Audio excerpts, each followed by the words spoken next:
Bueno, Dios los bendiga a toda familia. Hoy es martes, estamos a 24 de mayo y pues quiero acabar esta sección profética que estamos haciendo. La semana pasada hicimos la parte 1 de Israel, Gog y Magog, y específicamente pues me concentré en la guerra profetizada en el Salmo 83 por Asaf, músico y profeta, según la palabra. Y hoy quiero cubrir la parte 2, porque la guerra del Salmo 83 es la antesala de otro conflicto que se llama la guerra de Ezequiel. Entonces rápidamente vamos a ir a la pantalla, porque Ezequiel 38 dice bien claro, ¿verdad?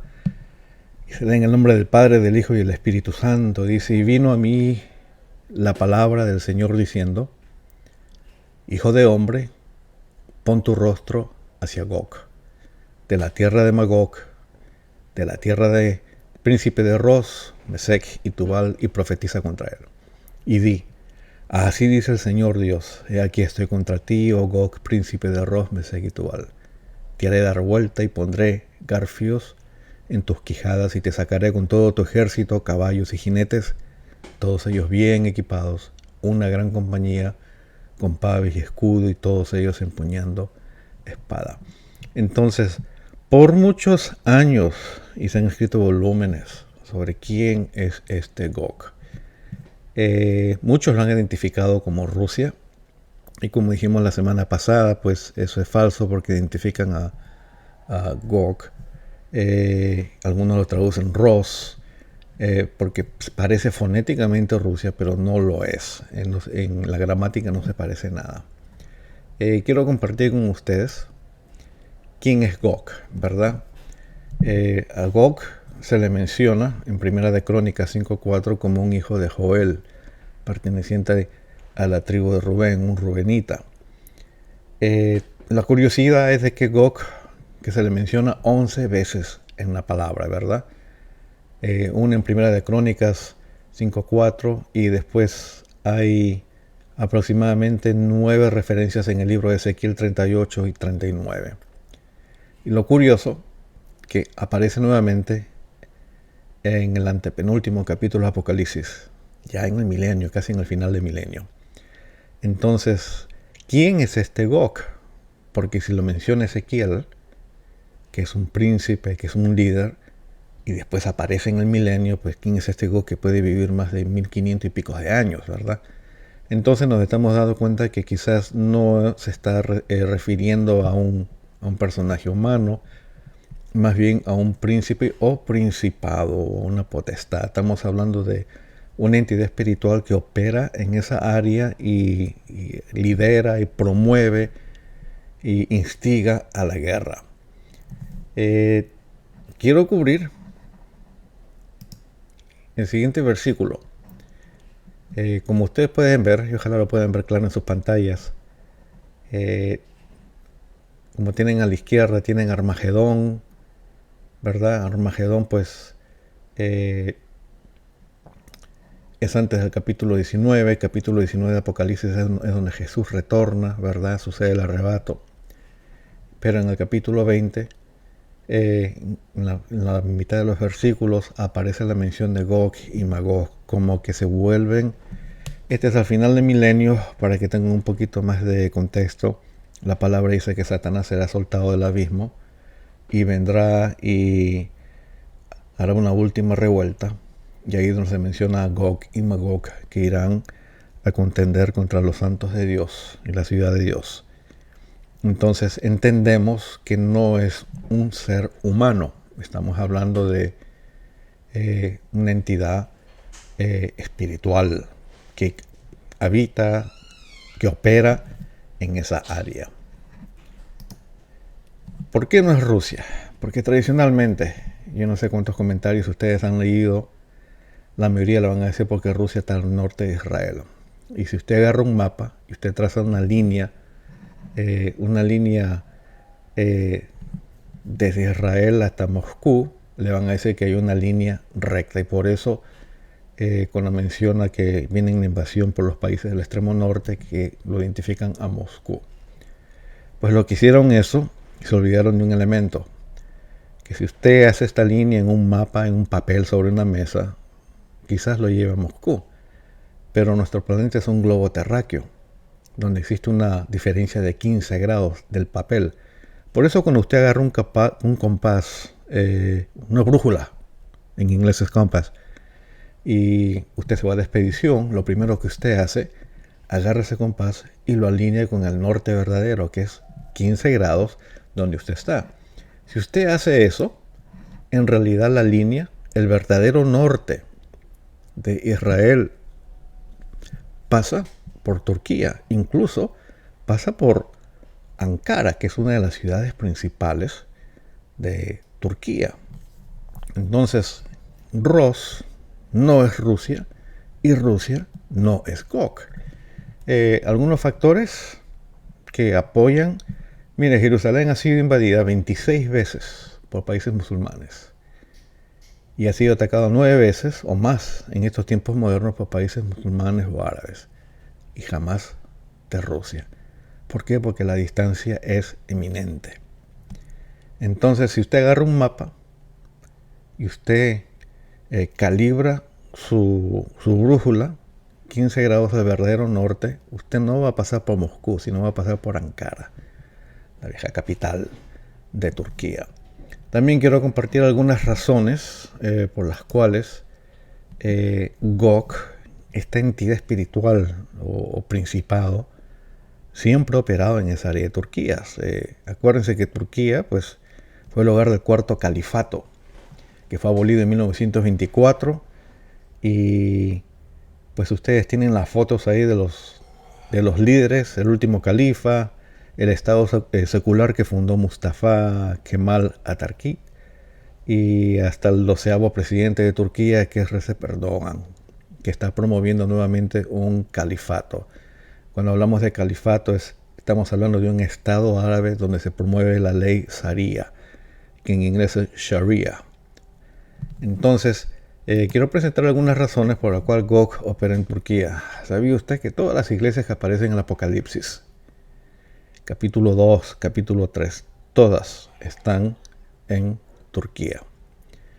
¿Sabía usted que el trono de Satanás, la palabra dice que está en Turquía? Léalo en Apocalipsis 2:13. Ezequiel 38, versículo 6 al 15, Ezequiel 39, versículo 2, ¿verdad? Le dice que el verdadero norte o los países remotos de donde se ataca Israel, pues es Turquía, no Rusia. El arca de Noé, dicho sea de paso, ¿verdad? Dice que se quedó atracado en el monte Ararat, en Turquía. Eso está en Génesis 8:4.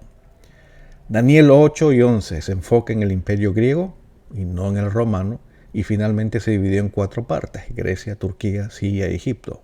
Rusia no aparece por ningún lado. Entonces hay más razones por las cuales nosotros pensamos que Gog opera en Turquía. El imperio bizantino, que fue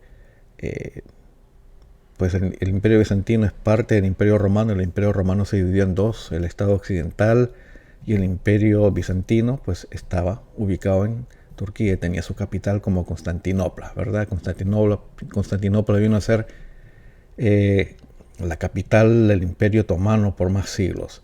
El río Eufrates, ¿dónde nace? Nace precisamente en las montañas de Turquía. Dicho sea de paso, se va a secar, si no me equivoco es en la quinta copa, en Apocalipsis 16:12. Las naciones mencionadas en la profecía de Ezequiel 4 son de descendencia turca. El mundo musulmán ve a Turquía como su líder global. Por más que empuje Irán, pues ustedes saben que los iraníes no son árabes, ellos son persas.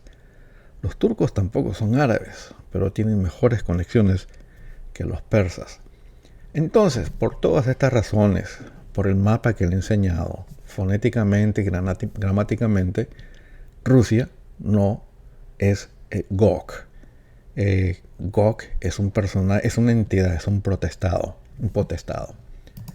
Rápidamente quiero enseñarles el área donde opera esta potestad. Donde ustedes ven a Turquía en su pantalla, no lo ven en esta área por acá. Ustedes ven que todas las iglesias aparecen en las costas de Turquía. Y Ezequiel 38:3 dice: yo estoy contra ti, Gog, príncipe supremo, Mesel y Tubal. Te haré volver, te pondré garfios en la boca y te sacaré con todo tu ejército, caballos y jinetes. Dicho sea de paso, Turquía es miembro de la OTAN y tiene el tercer ejército más poderoso de la OTAN.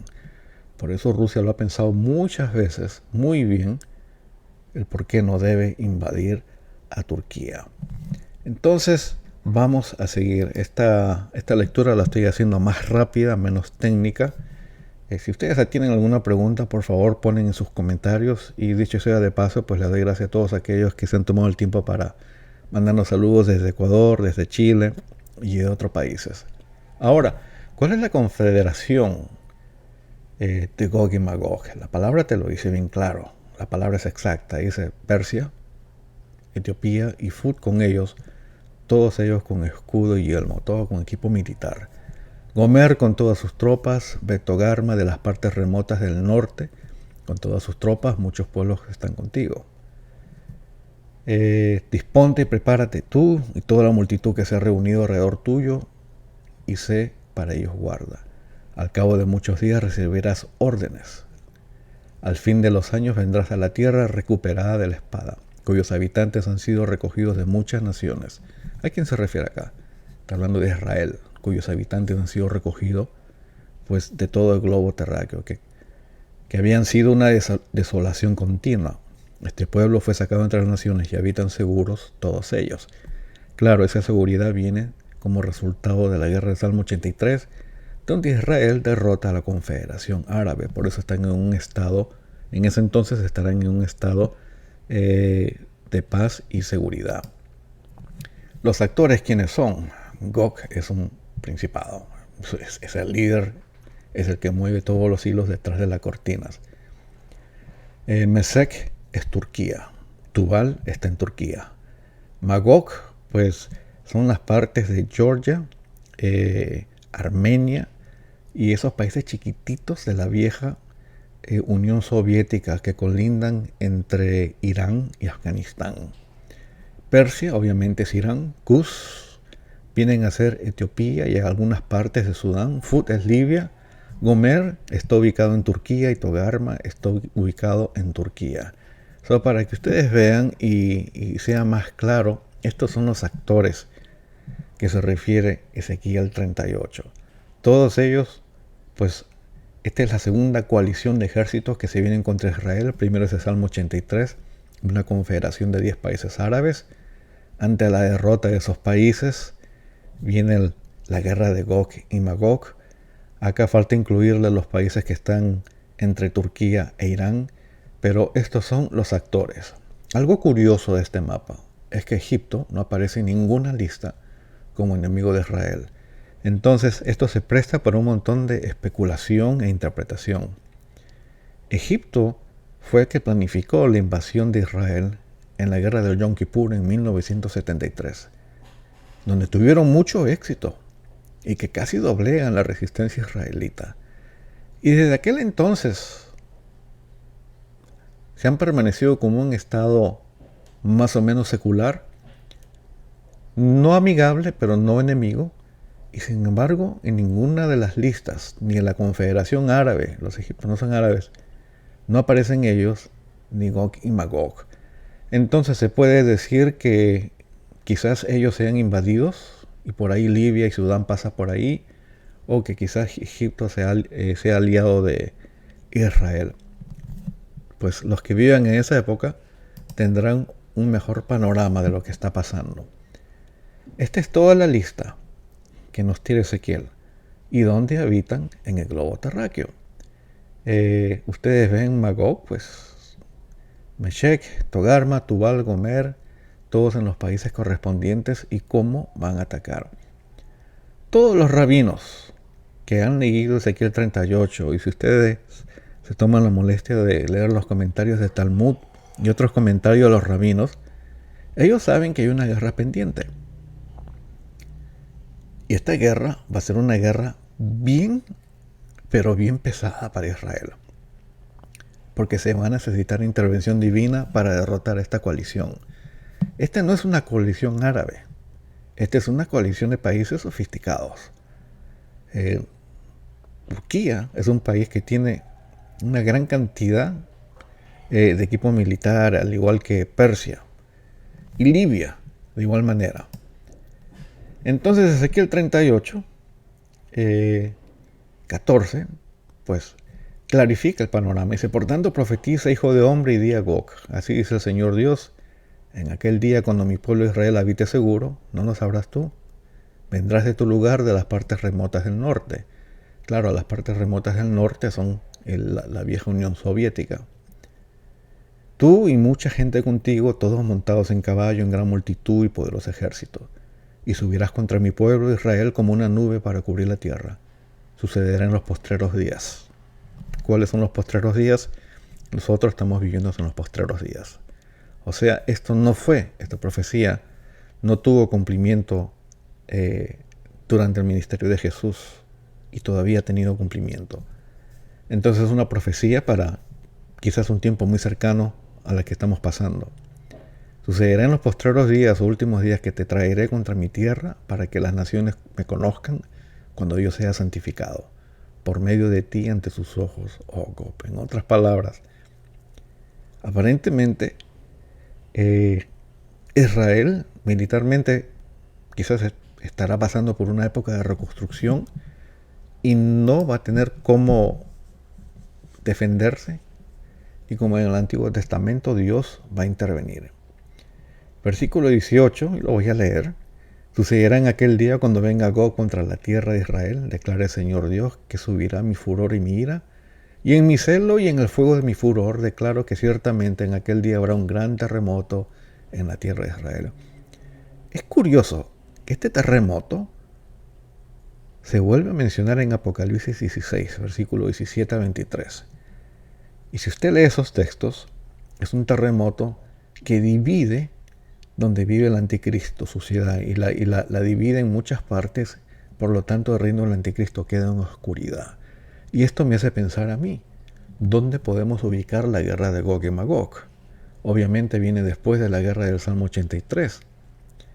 Pero si este terremoto es el mismo que aparece en Apocalipsis 16, entonces Gog y Magog ya aparece cuando el Señor esté derramando las copas, ¿verdad? Porque el libro de Apocalipsis es un libro de 7.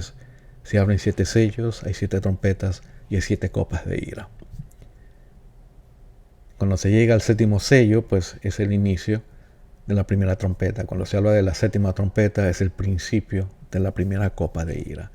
Y dice, los peces del mar, las aves del cielo, las bestias del campo y todos los animales que se arrastran sobre la tierra y todos los hombres sobre el faz de la tierra temblarán en mi presencia. Tenemos intervención divina. Un terremoto, yo no sé de ustedes, pero yo sí he pasado 2 terremotos y déjenme decirles, uno pasa miedo.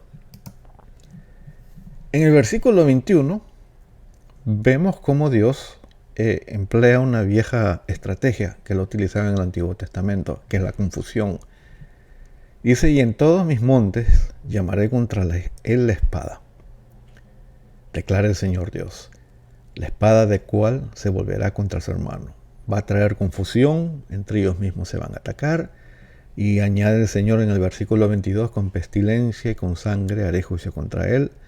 Haré caer una lluvia torrencial de piedras de granizo, fuego y azufre sobre él, sobre sus tropas y sobre los muchos pueblos que están con él. Y mostraré mi grandeza y santidad. Y me daré a conocer a los ojos de muchas naciones y sabrán que yo soy el Señor. Sabemos que la intervención divina es la que derrota la coalición de Gog y Magog. Si a usted le gusta el tema de guerra espiritual, esto es guerra espiritual. Es guerra de entidades espirituales. Gog, un principado o potestad, peleando contra Israel. Israel tiene un Dios poderoso que lo protege y que va a mostrar acá en el campo de batalla quién es el más grande, tal como lo hizo cuando sacó a su pueblo de Israel de Egipto con las 10 plagas que lanzó. Entonces, este es más o menos la sucesión de eventos que yo les presento. Primero viene el conflicto árabe, ¿verdad? Con una victoria resonante de Israel, y donde van a expandir sus fronteras, van a quedar en un estado de seguridad, y enseguida por Gog y Magog, ¿verdad? Más o menos 4 confederaciones de países, y en este caso hay una intervención divina, seguida por el Armagedón.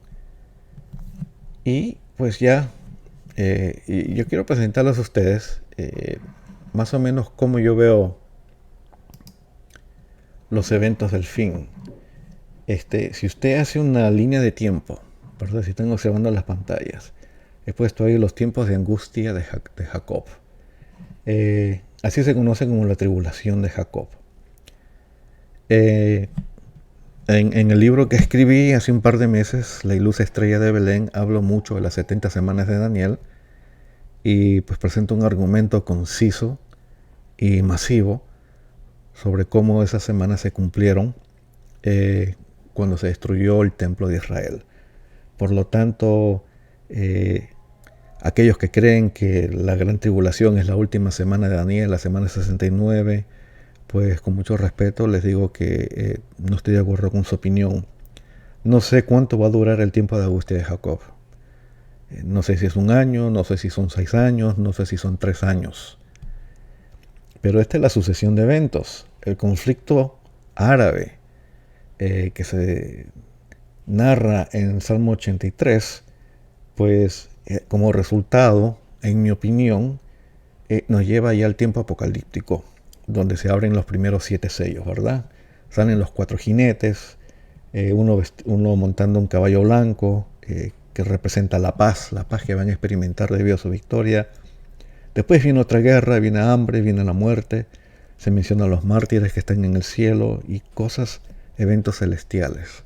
Se mencionan eclipses, el sol se va a oscurecer.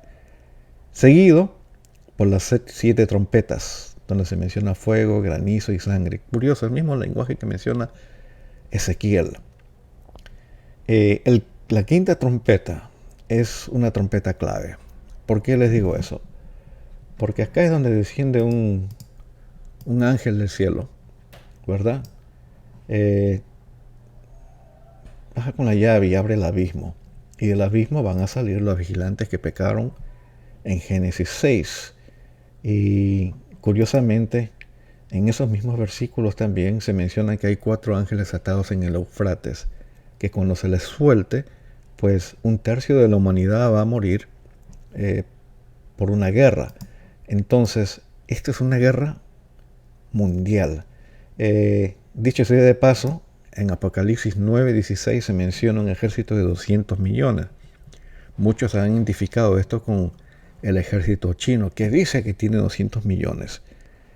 Hay muchos autores, y yo soy de la opinión que este ejército no es humano, es una fuerza demoníaca que sale del abismo.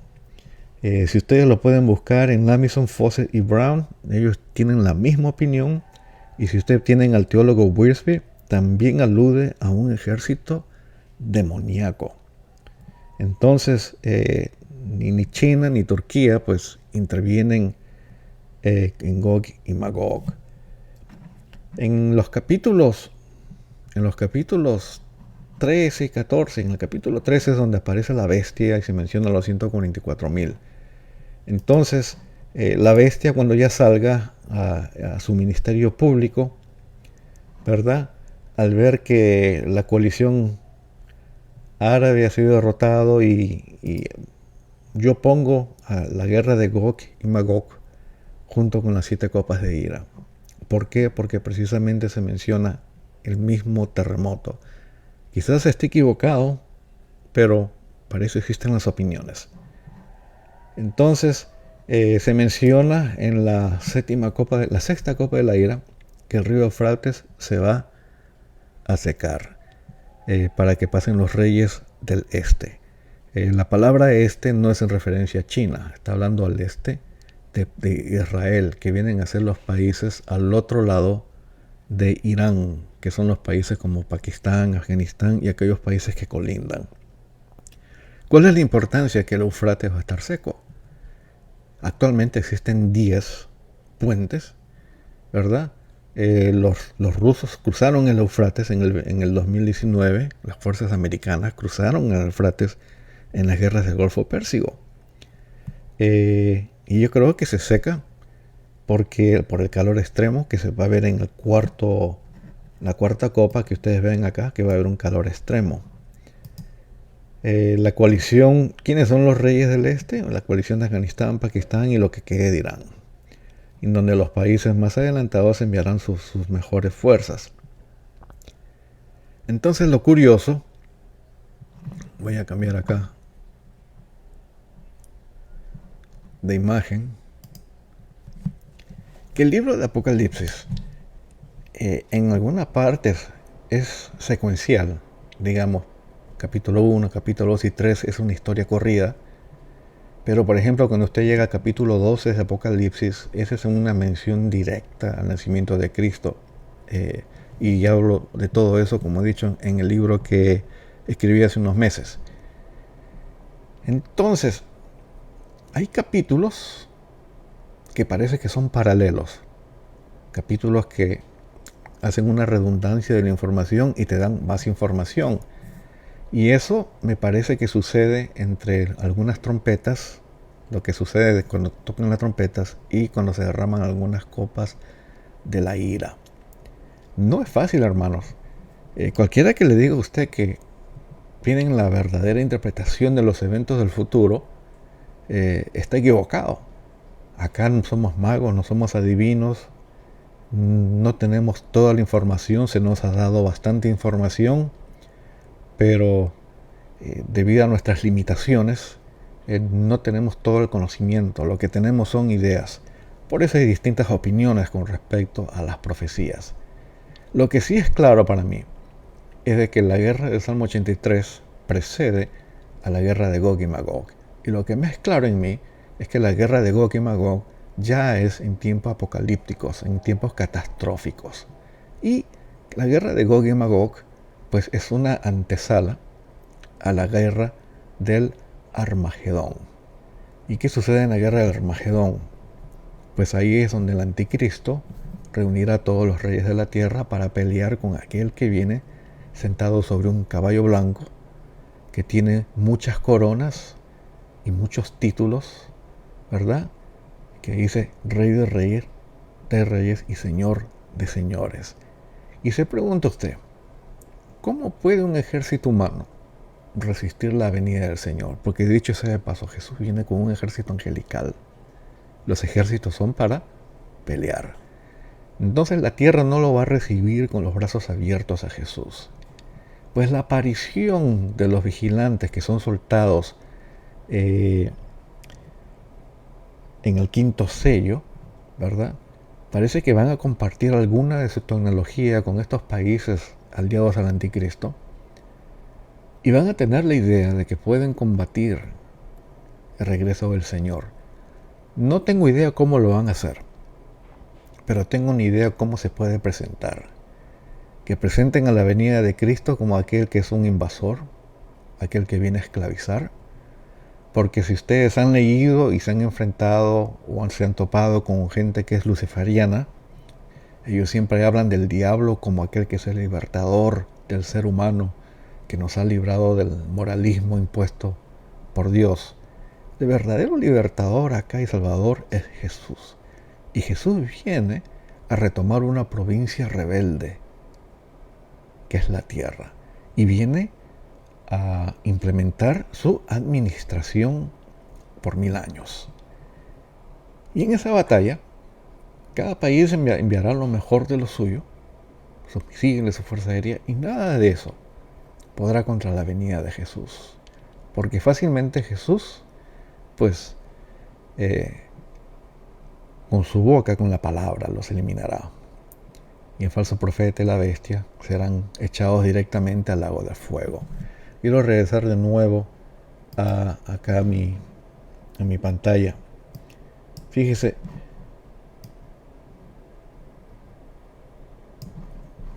el reino de Dios, acá aparece, el reino de Dios se establece, viene a culminarse cuando Jesús venga, ¿verdad? Cuando Jesús viene, pues parte inicial de su venida es el arrebato, que en el griego es arpazo, que somos recogidos de los cuatro ángulos de la tierra, como habla Mateo. Unos estarán durmiendo juntos, uno será tomado y otro será dejado. Unos estarán trabajando en el campo, uno será dejado y otro será tomado. Y el Señor recoge a sus escogidos, ¿verdad? Y esa es parte del retorno de Jesús. Y acá es donde empieza el reino milenial.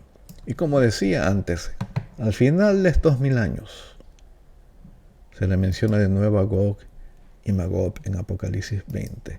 Y por eso yo soy de la opinión que Gog es una entidad espiritual. Una vez que ellos son derrotados, por última vez, empieza lo que se llama el periodo de la eternidad.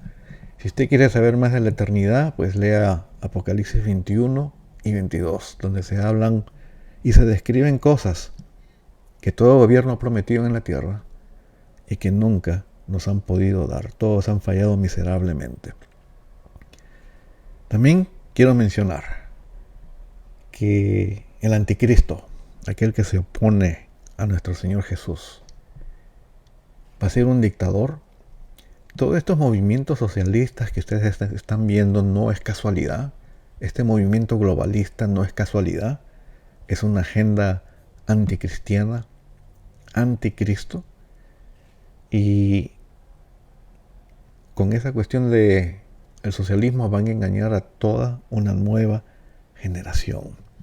Entonces, este es el timeline que yo propongo cómo va a pasar las cosas. Pongo la guerra de Gog y Magog aproximadamente entre las 7 copas de ira del Señor. Es una antesala a la batalla de Armagedón. Y la batalla de Armagedón, pues ahí es donde viene Jesús. Regreso de nuevo a la cámara. Espero que les haya gustado. Estos son temas difíciles. Cualquiera no se mete a hablar de esto. Existen opiniones fuertes. Pero humildemente déjenme decirles, todas nuestras doctrinas proféticas, escatológicas, son doctrinas escritas, son deducciones lógicas, algunas exegéticas de teólogos como yo. Son opiniones, solo Dios sabe cómo las cosas van a pasar en el futuro. Los eventos que estamos observando, ahora el cese al fuego que se ha declarado entre Hamás y el Estado de Israel, pónganle mucha atención a esos eventos, porque son eventos como esos que van a catalizar la guerra del Salmo 83 y de ahí usted ya sabe lo que viene. La pregunta del siglo es, ¿dónde estamos nosotros en este timeline? ¿Dónde estamos nosotros? Este conflicto todavía no ha pasado. Obviamente estamos en los postreros días, pero en mi opinión todavía no hemos entrado a lo que se describe los sellos del Apocalipsis, que ya pues ocurren en los capítulos 6 y 7. Así que familia, no nos queda mucho tiempo, porque operar bajo este panorama no va a ser fácil.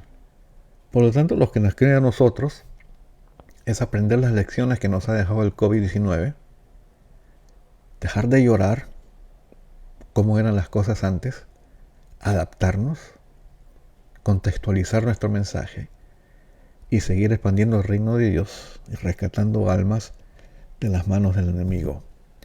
Por mi parte, déjame regresar a la cámara.